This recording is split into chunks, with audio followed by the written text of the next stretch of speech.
que cette femme qui conversait d'égal à égal avec Saint Bernard n'était pas, n'était pas absolument sincère, c'est-à-dire qu'elle avait la sincérité du comédien quand elle jouait cette humilité vis-à-vis d'Abélard. Avec l'évocation d'Héloïse, nous sommes en plein dans un de vos livres capitaux qui est le couple. Le couple qui fait la défense et l'illustration de l'amour déraisonnable qui peut être conjugal. C'est-à-dire que, oui, l'amour d'Abélard et d'Héloïse était un amour conjugal. C'est tout de même très, très réconfortant de le penser. Oui, mais quand on m'a commandé ce livre, puisque les éditions Grasset me l'avaient commandé, naturellement, la tâche m'a paru énorme. Et j'ai d'abord été frappée par la grande différence qu'il y avait entre l'amour raisonnable et l'amour déraisonnable. Et je me suis rendu compte que la civilisation, les traditions avaient toujours favorisé l'amour raisonnable comme base du couple, par une espèce de peur de l'amour vrai. Car l'amour raisonnable, qu'est-ce que c'était? C'était l'esprit d'équipe, c'était la camaraderie, c'était la tendresse avec ses malentendus. Mais ce n'était pas vrai, fondé sur le désir.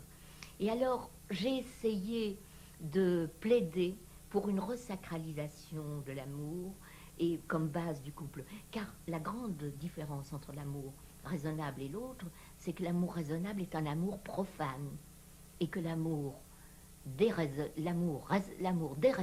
l'amour fou, c'est un amour sacré parce qu'il se propose d'aller plus loin que la créature, au fond, qu'il est déjà nostalgie fondamentale d'une espèce de paradis perdu, d'une indistinction dont nous venons et dont nous avons vaguement mémoire et à laquelle nous brûlons de retourner.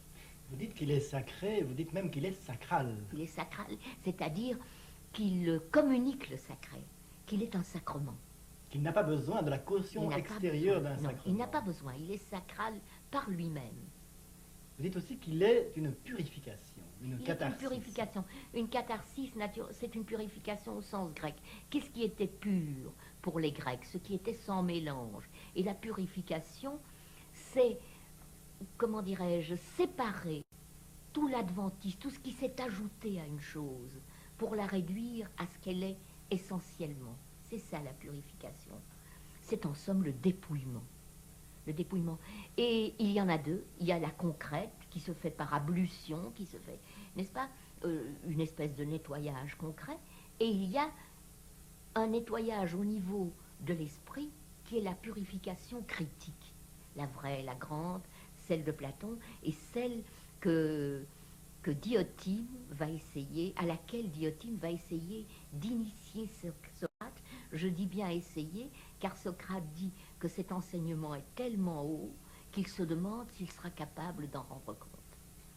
C'est la purification critique. Oui, car l'esprit critique n'est pas ennemi de l'amour. Oh non, ni de la mystique, ni de la mystique. Et il y a un auteur, Jean Trouillard, qui a bien montré qu'il y a une espèce de connivence entre la mystique et l'esprit critique. D'ailleurs, tous les grands mystiques, et en particulier Hadwick, à laquelle je pense souvent, se sont livrés à une sorte de dépouillement de leur expérience pour atteindre Dieu ou le divin dans sa... Car même le nommer, c'est déjà lui ajouter quelque chose pour atteindre le divin dans sa nudité, dans sa simplicité la plus essentielle. C'est-à-dire la lucidité dans l'extase. Dans l'extase, oui. Pas une extase. C'est pourquoi j'ai toujours plaidé. C'est pourquoi j'ai plaidé. C'est pourquoi, tout en subissant la magie de Wagner et de Tristan et Isolde, je n'ai jamais méconnu qu'il s'agit d'une grande hérésie de l'amour, car il s'agit d'un amour perte de conscience, alors que l'éros est un amour prise de conscience. Et prise de conscience de quoi? De ce que nous désirons, au fond, de l'être que nous aimons. Nous sommes à la recherche de quelque chose de plus grand que lui, qui est le divin. Mais vous parlez de la violence dans l'accouplement, dans l'amour. Oui, oui. J'y pense à propos de ce couple, Héloïse et Abélard, qui, dans un ouvrage célèbre, a été assimilé au couple de Tristan et Isolde, tout à fait injustement. Il n'y a rien de plus différent. Et la preuve, c'est les allusions qui sont faites dans les lettres d'Héloïse et d'Abélard aux violences exercées ces coups qu'Abélard donnait à Héloïse, et il est bien spécifié, non par colère, mais par amour. Et je ne puis pas m'empêcher d'évoquer un autre Eros, celui de la Béguine Hadvig, qui disait « Ce que l'amour a de plus doux, ce sont ses violences ». C'est beau, vous ne trouvez pas? Votre position vis-à-vis de l'amour vous met apparemment, en tout cas, en contradiction avec les thèses du féminisme, ou d'un certain féminisme. Plus du tout du féminisme actuel. Et c'est une grande satisfaction pour moi de voir que le refus de l'identification de la femme à l'homme est total.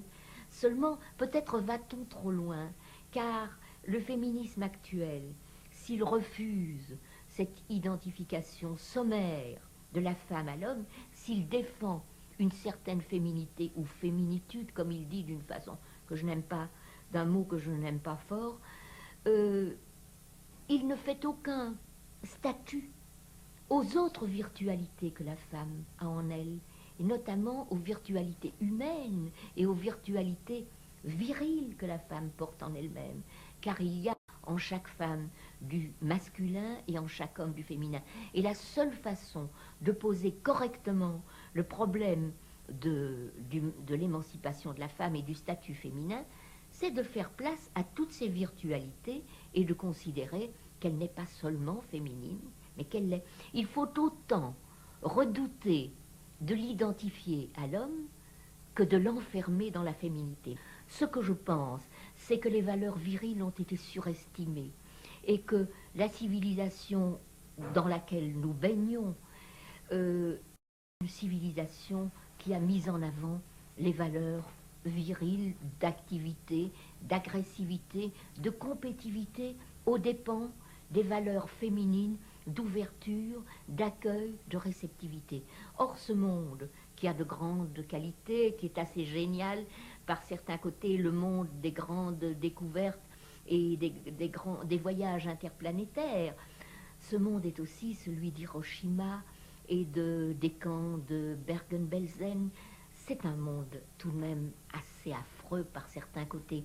Et je me demande si une réévaluation des valeurs féminines ne serait pas de nature à l'équilibrer, car il a penché tout entier d'un côté, il est en état de déséquilibre complet du côté surestimé des valeurs viriles.